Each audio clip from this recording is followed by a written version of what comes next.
Армысыздар, уақалай құрметті жамағат. Ұлыстың ұлы күні әз Наурыз баршамызға құтты болсын. Наурыз көне заманнан қалыптасып келе жатқан жылбасы. Наурыз мерекесін тойлау дәстүрі дүние жүзі халықтарының көпшілігінің тұрмыс салтында орын алған. Бұл мейрамды ежелгі гректер Патрих, бирмалықтар су мейрамы, тәжіктер Гүлгардон деп атаса, бағдылықтар Наусарыс, армяндар Навасарди деп атаған екен. Ал қазақтар жаңа жыл мерекесін табиғаттың жандануын ұлыстың ұлы күні деп атаса керек. Ендеше бүгін Наурыздың тарихына шолу жасап, айтулы салтанаттың қызықты тұстарын ашу үшін студиямызға келген қонағымызды таныстыра өтейік. Наурыз салт дәстүрін зерттеуші «Нау мен ырыс» кітабының авторы, Түркі академиясының редакторы Ерғали Серік Әбдірашұлы. Серік аға, қош келдіңіз студиямызға. Наурыз мерекесі құтты болсын. Серік аға, мына өзіңіздің «Нау мен ырыс» кітабын жазғанда мына сіз тек қазақ халқының салт дәстүрін зерттедіңіз бе, жоқ әлде жалпы түркі халқының ырымдарын, дәстүрлеріне көңіл аудардыңыз ба? Осы туралы бір айта кетсеңіз. Жалпы Наурыз мерекесіне қатысты негізінен мына Орта Азиялық түркілер көбірек белсендірек болған тарихта. Дегенмен де мына Сібір түркілері, басқа түркілерде әрине орны бар. Менің енді бұл еңбекте қарастырған осы негізінен Орта Азиядағы түркілер, қазақ, қырғыз, өзбек, түркмен, қарақалпақ, Әзербайжан халықтары негізінен. Осыларға тоқталдым. Оның ішінде қазақ халқының көптеген мына дәстүрлері, ұлттық ойындары, жоралғылары осы Наурыздан шыққандығына көз жетіп, осылардың қалпына келтірдім. Серік аға, енді әлемде осы мерекені тойлайтын жалпы елдер көп. Оның ішінде көршілес мемлекеттеріміз осы Наурыз мерекесіне аса зор мән беретін көрінеді. Ендеше ежелден келе жатқан бауырлас, көршілес бауырларымыз өзбек пен қырғыз ағайындылардың осы мерекені қалай тойлайды екен? Осы бейнесюжетке назар аударайық. Өзбек халқының ең басты мерекесі Наурыз. Себебі Ташкентте Наурыздың келуі адамға жылу сыйлайды. Мейрамда ұйымдастырылған мерекелік шаралар күннің сәулесінде жадары көңіл күймен ерекшеленеді. Ташкентте Наурызды тойлау үшін орталық бақтың төрінде сахна қойылған. Осылайша Өзбекстанның бар аймағынан ағылып келген халыққа әншілер мен сазгерлер, бишілер мен әртістер өз өнерлерін көрсетті. Аймақтағы ең бірінші гүлдейтін жеміс Субхандариядағы бадам жемісі. Дәл осы бадам өзбек ағайындылардың ұлттық киімінің негізгі әшекейі болып табылады. Өзбекстанда Наурызды 3 күн тойлайды. Осы кезде қонаққа бару, спорттық шараларға қатысу және мұқтаж жандарға көмек беру дәстүрге айналған. Қайырымдылық шаралар да осы мерекенің айнымас бір белгісі. Өйткені Наурыз мейірімнің, достықтың және қамқорлықтың себепшісі деп сенеді өзбек ағайындылар. Қырғыз халқы Наурызды Наурыз деп атап, осы мейрамды үлкен қошеметпен атап өтеді. Осы күні бір шаңырақта ұл бала туса, оның атын Наурузбай немесе Наурузбек деп атаса, өмірге келген қыз баланы Наурызгүл әлде Науруза деп атаған. Егер Наурыз мерекесінде қар түссе, бұл жақсылықтың нышаны деп сенген. Себебі қырғыздар сұлулықты, жаңалықты ақ түспен бейнелейді. Ал тағам туралы айтар болсақ, Наурыз күні сүмелек деп аталатын ас дайындалады. Оның құрамында ашытқы, ұн, қант және май бар. Жаңа жыл қарсаңында үйдің іші тазаланып, қарыздар қайтарылады. Қырғыз халқының Наурыз мерекесін тойлауда спорттық ойындардың орны бөлек. Осы мерекелік шараға азаматтармен қатар қыз балалар да қатысқан. Егер азамат жеңіліп, жеңіс қыздікі болса, онда ер адам қыз баланың айтқанын бұлжытпай орындауы тиіс болады. Ал керісінше азамат жеңіске жетсе, онда ұтылған бойжеткен оның жары болуға сөз беретінді. Сондықтан да көршілес қырғыз халқының Наурыз мерекесі көбіне үйлену тойға ұласатын болған.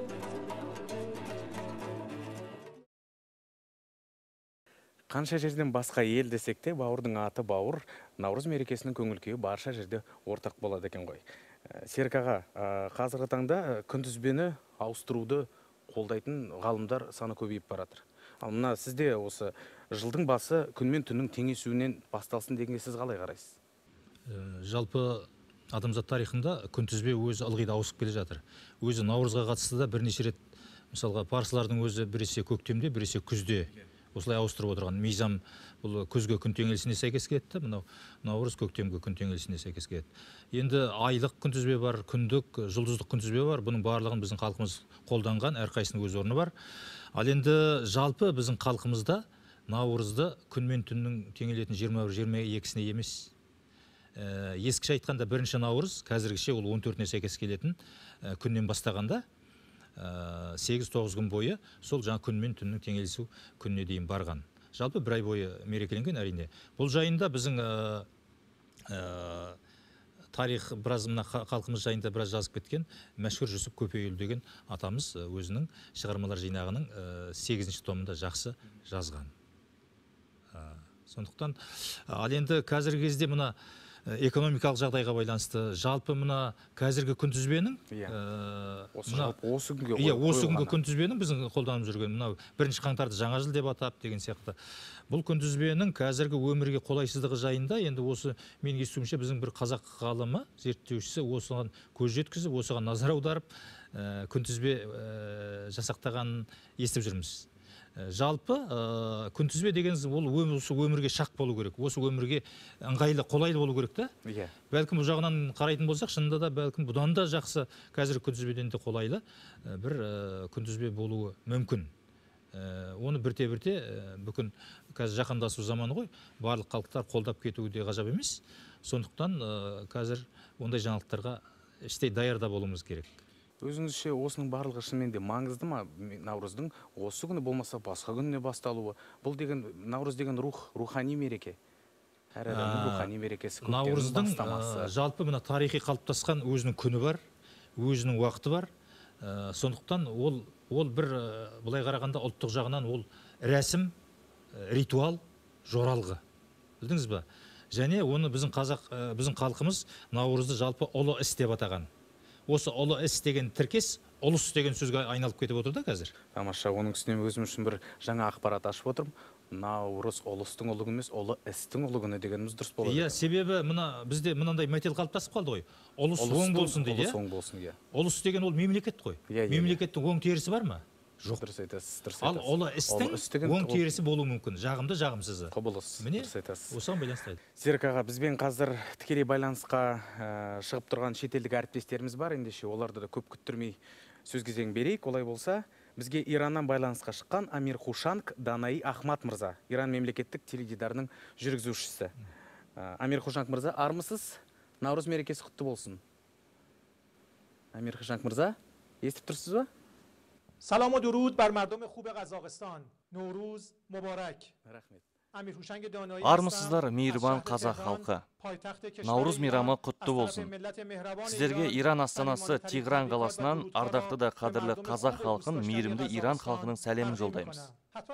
Өздеріңіз білетіндей, Наурыз ирандықтардың ежелгі мерекелерінің бірі және жаңа жылдың басталуы болып табылады. Осы мерекені Иран халқы қуанышпен атап өтеді. Қазақстан халқы мен әлемнің көптеген елдерде Наурыз мерекесін тойлайды. Әрине, Наурыз мерекесінің тарихы мен салт дәстүрлері жайлы ұзақ әңгімелеуге болады. Қазақ халқын Ирандағы Наурыз мерекесімен таныстыру үшін мына қысқа фильмді ұсынғалы отырмыз.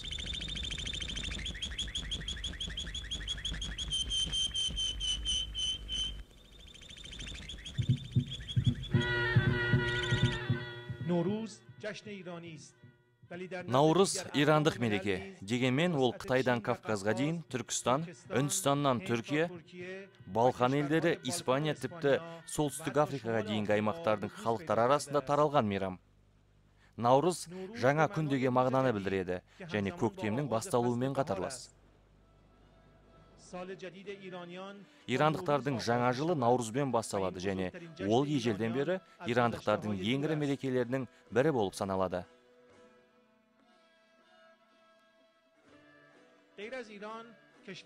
Наурыз Иранмен қоса Ауғанстанда да жылдың басы болып табылады. Кейбір тарихшылардың сенімінше, Наурыз Иранда біздің заманымызға дейін 3000 жылдан бері. Ал кейбіреулердің пікірінше, Ахеменидтер дәуірінен бұрын аталып өтілетін болған. Осы күндері ирандықтар ерекше мерекелік шаралар өткізетін болған. Ирандықтардың Наурыздағы әдет-ғұрыптары өте ежелгі. Ирандықтардың нанымдары бойынша, Наурызда дүниеге өткен аруақтар аспаннан жерге түсіп, өз үйлеріне оралады. Сондықтан оларға арнап түрлі түсті дастархан жайылуы тиіс.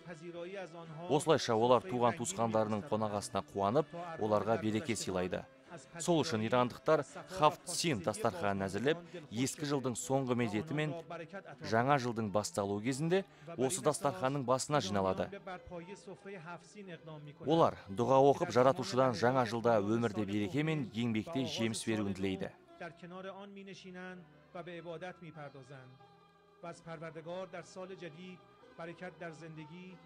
Хафт-син дастарханына символикалық түрде С әріпімен басылатын 7 нәрсе қойылады.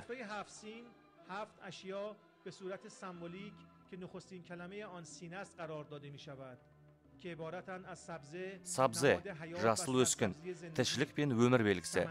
Сәмәну, тағамның бір түрі, береке мен молшылық белгісі. Сип, алма, достық пен денсаулық белгісі. Сәнжет, бүрген, мейірім мен ғашықтық және көптеген аурулардың дауасының белгісі. Сир, сарымсақ, кез келген аурудан айықтырғыш белгісі. Ирандық тағамдардың дәмін келістіруші сумақ пен серке, сумақ пен сірке суы денсаулықта маңызды рөл атқарады. Секке, тиын, байлық пен молшылық белгісі. Айна, тазалық пен жарықтың белгісі. Шам, жылу мен шуақтың белгісі. Гүлдер көктемнің көркінің белгісі және хафт-син дастарханындағы жалғыз жәндік балық қозғалыс пен әрекеттің белгісі.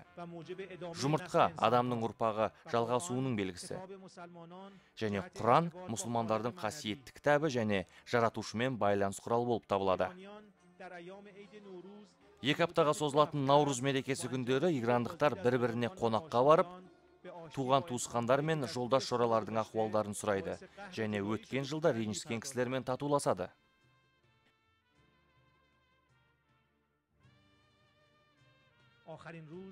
Наурыздың соңғы күні болып табылатын 13-ші күні халық табиғаттың баурайына барып серуендейді.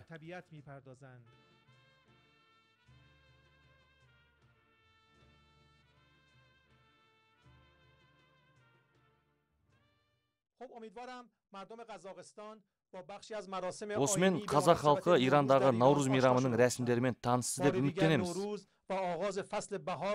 Құрметті қазақ халқын, Наурыз мерекесімен тағы да құттықтай отырып, сіздерге денсаулық пен сәттілік тілейміз.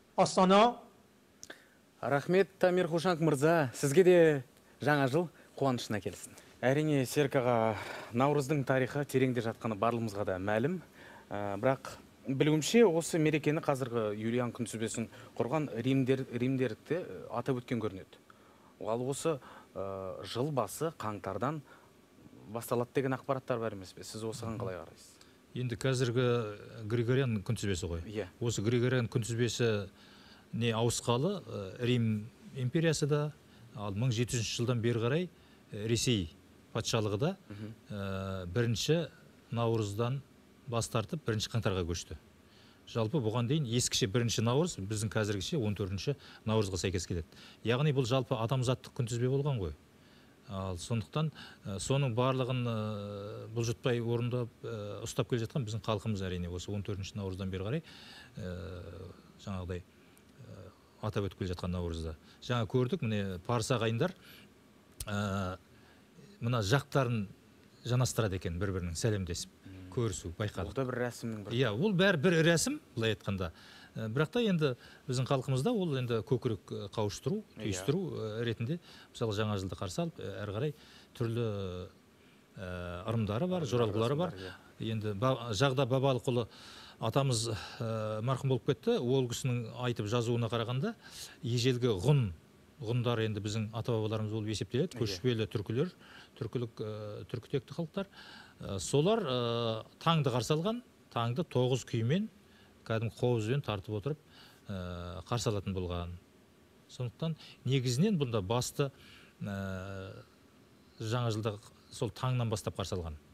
Түсінікті. Аға, тағы бір сұрақ, Наурызды мерекелеуде қандай түркілік атрибуттар, ғұрыптар, жоралғылар сақталған? Енді жалпы түркілік деп айту қиында, өйткені әр халықтың өзі бөлек-бөлек ерекшеліктері көп.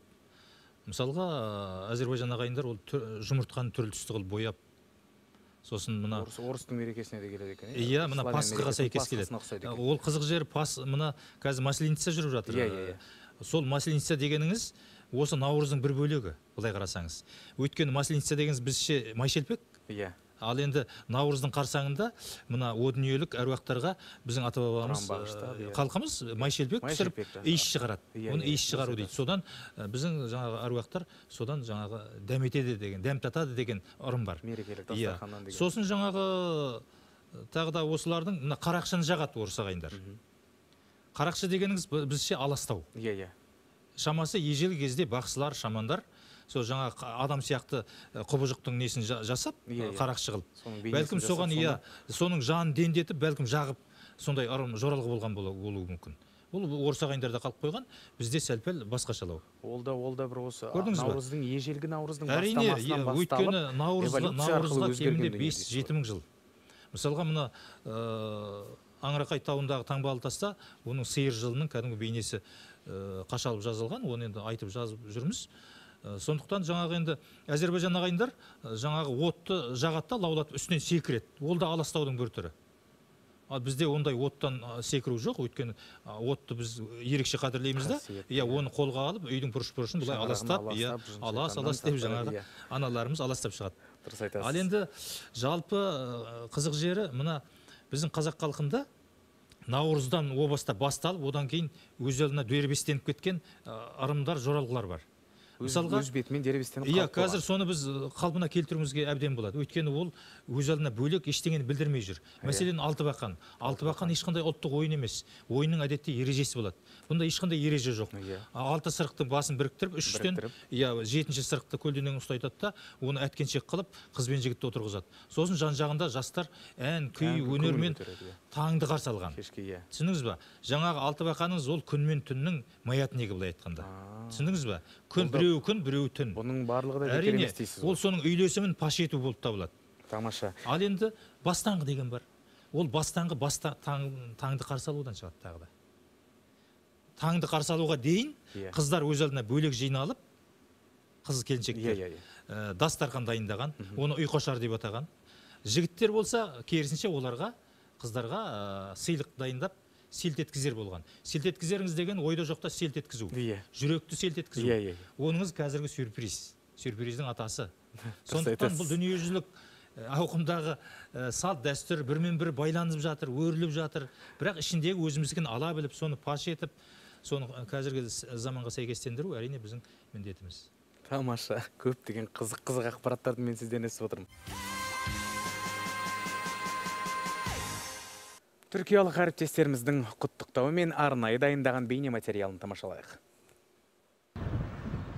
Navruz bayramımız kutlu olsun. İstanbul'dan, Boğaz'dan herkese sevgiler.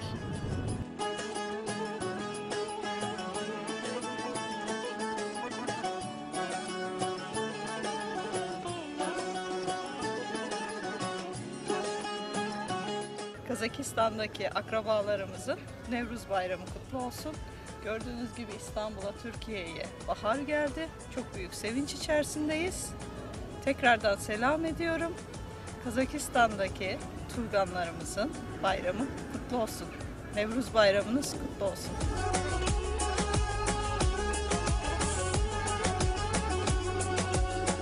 Bir defa aşktan soğuyunca muhtemelen çok zor. Bir daha sevmek istemiyorsun. Hele senle aşk değil bu, çok kurallı bir okul. Sevmedikçe kaydı. Navruz geldi. Geliniz, korumduğun biriniz. Navruz'unuz kutlu olsun dostlar. Türkiye'de yaşayan Kırım Tatarları Navruz bayramını böyle karşılamalılar.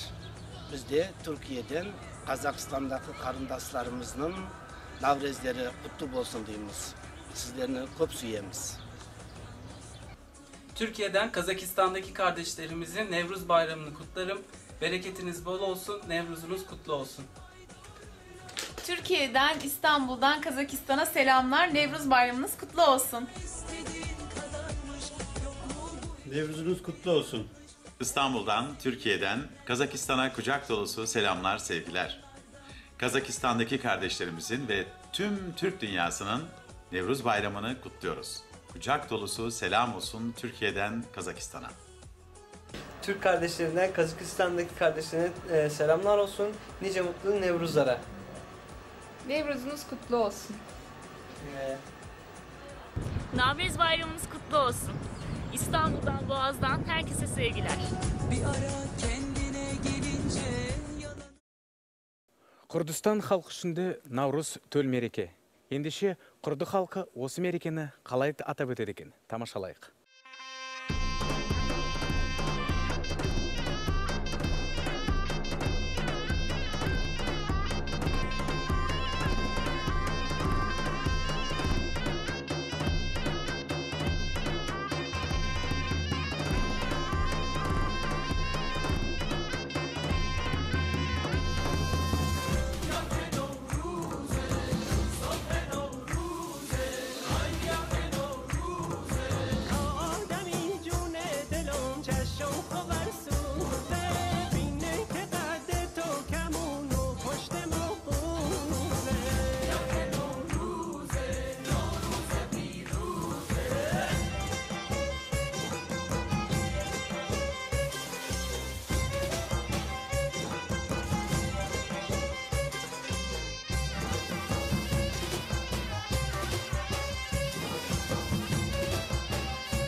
Бәрекелді, қалай тамаша тойланатын мереке, шынымен де барымызға, бауырымызға жақын дүние екен. Серік аға, Наурыз мейрамы этнографиялық еске алу күніне айналып бара жатқан секілді. Осыдан қалай біз сақтана аламыз?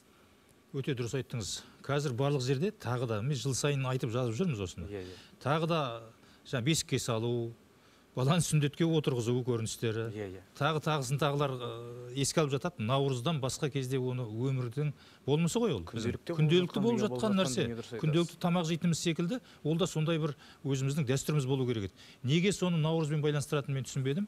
Оның егер әрі қарай тереңдей қарайтын болсақ, оның себебі Наурыз дұрыс зерттелмегендіктен, оның атрибуттары жаңағыдай айшықталмай, анықталмай, айқындалмағандықтан амал жоқ жаңағы өзіміздің олқы жерімізді жаңағыдай жағдайлармен жауып жүрміз. Енді оны әрқайсысын өз орнына қоятын заман келді. Наурызды кәдімгі өзінің дәстүрі бар, өзінің жоралғысы бар, рәсім бар, соларды қалпына келтіріп, соны қолға алуымыз керек. Әсіресе біздің халқымызда ол ерекше өз орнында кәдімгі сақталған. Соны тек өз орнына қойып, өмірге енгізуіміз керек. Міне жақында ғана былтырдан бастап мынау 9 күн бойы 14 мен 22-сінің арасында мерекелеуді ұсынып жүргенбіз. Наурызды фестиваль ретінде. Былтыр енді ешкім естімеді дейік, енді биылда біраз әкімшіліктерге, өңірлерге жібердік. Бір қуаныштысы Оңтүстік Қазақстан облысының әкімі Асқар Мырзахметов мырза, қолға алып, осыны қолдап, міне 14-нен бастап әр күннің өз атауы бар, әр күннің өзінің нышаны бар, дәстүрі бар, соны тойлап мерекелеп жатыр. Енді осындай шараны барынша кеңейтуге жолыңыз болсын, ақ жол дейміз. Оны үлкен, шынымен де үлкен мереке, үлкен фестивальдеріңіз солай атайтындай болайық. Осы ұлыс күнін, ұлы іс күнін тойлайтын халықтардың ендігі бір легіне кезек берелік. Бейне баянға назар аударыңыздар. Оңтүстік Кавказ халқының танымында ару көктем еңселі жігіттердің иығына мініп келеді. Олардың артына жасыл түсті киім киген сұлу бикештер ерген. Мінекей қонақтар жұмыртқасынан дәм татуда. Зойналабиттің күнделікті кәсібі хореограф, бірақ ең көне сонымен қатар Кавказ халқы үшін ерекше мәнге ие мереке Наурызда ол шах уәзірінің кейпіне енген. Бұл оған үлкен сенім артылғандықтың белгісі. Себебі Зойналабит Кавказ елінде Наурыздың негізгі рәмізі саналатын түрлі түсті орамалмен әшкеленген табанан жұмыртқа салынған ағашты алып жүру мәртебесіне ие болды. Бұл құнарлықтың, молшылықтың белгісі. Келген жылы әр отбасында жайылған дастархан тағам мен тәттіге бай болсын дегенді білдіреді. Сабнава ауылына Наурызды тойлау үшін бас қосқан көпшілік Дагестанның түкпір-түпкірінен келген. Мінекей таулы аймақтың әйелдері басқа еш жерде табылмас ұлттық шелпектерін таратуда. Шығыстағы наным сенімге байланысты қалыптасқан жаңа жыл 3000 жыл бұрын тойлана бастаған. Ал Кавказ елдеріне жаңа жыл ертедегі Парсыдан келген деседі. Алайда Дагестан халқында бұл мейрамның 10-ға жуық атауы бар екен. Яран Сувар, Эбелцан, Эверчин, таулы мекеннің тұрғындары күн мен түннің теңескен уақытына өздері ат қойып, осы күнге бірнеше мағынаны біріктірген. Біріншіден бұл көктемнің басталуы, екіншіден күн мен түннің теңесуі, ал үшінші кезекте адамзат пен табиғаттың жер ананың оянуы дер едім. Дагестан елінде Наурыз қарсаңында Құда Жекжаттың қонаққа келуі жақсылықтың нышаны. Ауыл ұстазы Ревшан таң атысымен есігін ашып қонақтарын күтуде. Құдалықтың Наурызбен тұспа-тұс келуі ұлт сенімінде болашақ отбасының берік болатындығының белгісі. Сондай-ақ осындай шаңырақта үнемі молшылық болмақ. Ревшанның ортаңғы қызының көңілін болашақ қайын жұрты сыйлықпен табуға тырысуда. Ал күйеу жігіт өте ұяң екен. Наврузда дастархан қаншалықты бай болса, келесі жылда соншалықты молшылыққа толы болмақ. Келер жылы біздің өмірімізде тек жақсылық болсын деген ниетпен дастарханға міндетті түрде кептірілген жемістің түр-түрінен қоямыз. Айтқан тілектер орындалсын деген мақсатпен майшамда қойылу керек. Ер азаматтар мен келіншектер дастархан басында бөлегі отырады. Бүгін бар уайымды ұмытып, барынша молынан тамақтану керек. Дагестан халқы ет ағамдары, нан мен көкөніс арқылы адамдар жер қойнауынан рухани азықтанады деп сенеді. Ал мына түйілген бидай қосылып дайындалған тағам әр дастарханда болуға міндетті. Бұл Навруздың басты нышаны десек қателеспейміз. Ал Ревшан болса, келесі Наурызда немере сүйемін деген үміт артуда. Түркмен халқы да Навруз мерекесін айрықша тойлайды. Түркменстан тәуелсіздігін алғалы Наурыз мерекесі жандана түскен. Мереке мемлекеттік статусқа ие болып, оның тойлануы кеңінен етек жая бастаған. Наурыз мерекесін тойлау үрдісінің ең қызығы ұлы мемлекеттің көктем мейрамы аталатын мерекелік кешке байланысты. Бұл шара дәстүрлі түрде Наурыздың 21 күні өтеді. Мерекелік кеште ұлттық фольклордың жұлдыздарымен қатар театр актерлері өнер көрсетеді. Навруз байрамы орталық Азиядан бастап Балкан түбегіне дейін таяу шығыстың халықтарын біріктірген тарихи құндылыққа ие керемет мереке. Тәжікстан халқы осы мейрамды Навруз байрам деп атайды. Навруздың тойлануы ерекше әсем өтеді. Бұл кезде көктем өз билігіне ие болады. Табиғат жанданып, айнала керемет кейіпке енеді. Күн шуағы тау шыңдарын қыздырып, қар астынан бәйшешектер көріне бастайды. Тәжікстанда Навруз мерекесіне алдын ала дайындалады. Біріншіден, ұрыс өкпе ұмытылып, қарыздарын қайтарудан бастаған халық осылайша рухани тазаруға бел буады. Ал мереке күні тек таза киім киіледі. Бұл толықтай тазарудың белгісі. Навруздың тағы бір нышаны түйілген бидайдан дайындалған ас суманак. Наурыз мейрамы Азия халқының басым көпшілігінде аталады. Әр мекеннің ұлттың Наурызды тойлады өз ерекшеліктері бар. Тәжікстанда Наурыздың 21 мен 24 аралығында демалыс беріледі. Қала мен ауыл аймақтар Наурызды тойлауға барынша атсалысады. Қаладағылар орталық алаңда өнер көрсететін әртістер мен бишілерді тамашалауға асығуда. Мереке елбасының құттықтау сөзімен басталады. Кейінгі кезек палуандарға беріледі. Орталық стадионда палуандардың күресін тамашалауға жиналған қауым олардың өнеріне тәнті болуда. Өз күші мен шеберлігінің арқасында палуандар халық арасында үлкен құрметке ие. Навруз мерекесінің айнымас бір белгісі ретінде бәйгені атауға болады. Тәжікстанда бәйгеге қатысушылардың арасында нәзік жанды қыз балалар да кездеседі екен. Не деген тамаша. Бізде ұлттық киім үлгілерін тек осы Наурыз мерекесіне болмаса басқа да ұлттық мерекеде еске түсіретіміз өкінішті, себебі қарапайым қазақ қызының тамаша бүрмелі көйлектері, әшекейлері осы бір тағы да бір қуантарлық жайт қой. Ал бауырларымыз бұл дәстүрді әлі күнге дейін сақтап келе жатыр екен. Серік аға, 2010 жылы ақпанның 23-інде Әзірбайжан мемлекеті, Ауғанстан, Иран, Қазақстан, Қырғызстан, Тәжікстан, Түркия, Албания, Македония, Үндістан елдерінің қолдауымен Біріккен ұлттар ұйымының бас ассамблеясында халықаралық Наурыз күні резолюциясының жобасы таныстырылған екен. Ал осы құжат қабылданғаннан кейін Наурыздың мән мағынасы қалайша өзгереді? Мына жалпы жамағатқа. Енді жалпы бұл мына бүкіл әлемдік, бұл мерекені бүкіл әлемдік деңгейдегі мойындау, қабылдау деп есептеуге болады. Ал ол бірақта біздің өзіміздің мерекемізге бір ықпалын әсерін тигізеді деп ойламаймын. Себебі ол ұлттық деңгейдегі, мемлекеттік деңгейдегі мерекеміз. Сондықтан әрине ол өте қуаныштымыз. Өйткені Наурыз деп тек қана ортаңғы азиялық немесе түркілердікі, парсылардікі деп жүрсек, енді басқа жерлердегі де, басқа халықтар да осыған басқаша қарай бастайтын болады. Яғни біздің өркениетіміздің бір белгісі екен, тарихымыздың тереңдігін осыған қарап білетін болады. Ендеше Әзірбайжан бауырларымыз туралы сюжетке назар аударайық. Азербайжан халқы бүгін Наурыз байрамды тойлау үшін алаңда бас қосқан. Жамағат қыстан оянған табиғат әлемін қарсы алуға риза. Наурыз байрамға орай ұйымдастырылған мерекелік шарада қала тұрғындары мен қонақтарға арнайы бағдарлама әзірленген. Демек, бүгін халық ұлттық тәтті тағамнан ауыз тиіп, дәстүрлі шебер бұйымдарының көрмесіне куә болады. Сонымен қатар, ұлттық ансамбльдердің өнерін тамашалауға да мүмкіндіктері бар деген сөз.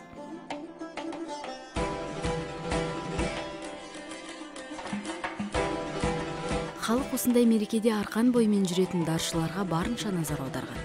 Даршылардың әрбір қимылын дер қойып бақылағандар асқан шеберлердің көрсеткен өнерлеріне тәнті болды.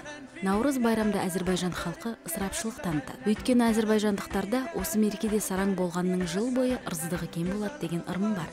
Сондықтан саудагерлер де өз пайдасын көздеп, барынша өзінің тауарын сатумен әлек. Қорған маңында жайылған базар халық үшін тек пайда тауып, қаражатын жарату үшін ғана емес. Осындағы көптеген басқа аймақтан жиналған әзербайжандықтар өздерінің туған өңірінің шебер туындыларын, дәстүрлі қол бұйымдарын таныстыру мақсатында көрерменге көрсетуде.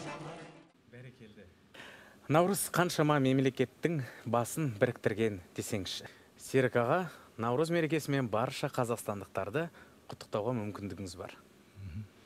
Құрметті қалайық, Наурыз мерекесі жаһандық қана емес, ғаламдық деңгейдегі ұлы іс, ұлы құбылыс. Сондықтан ұлы іс оң болсын, ақ мол болсын, Наурыздың мәні мен сәні арта берсін. Серік аға, бүгін студиямызға келіп, бізбен осы мерекелік бағдарламамыздың мәнді өтуіне атсалысқаныңыз үшін көп рахмет.